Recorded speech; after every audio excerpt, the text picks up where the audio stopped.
Okay, I got the new Glock 44 22 caliber.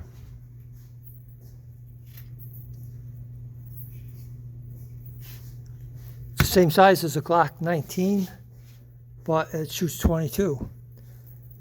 That's my Squirrel Gun. Anyway, I got a target out there at 25 feet.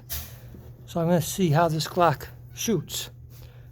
I'm just putting 5 rounds in the magazine.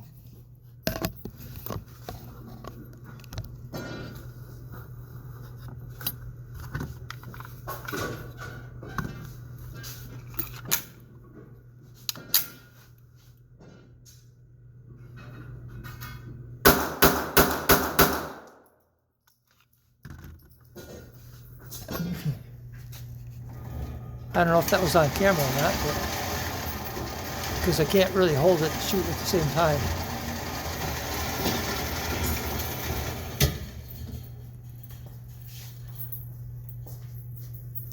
Wow, I guess the sights are on.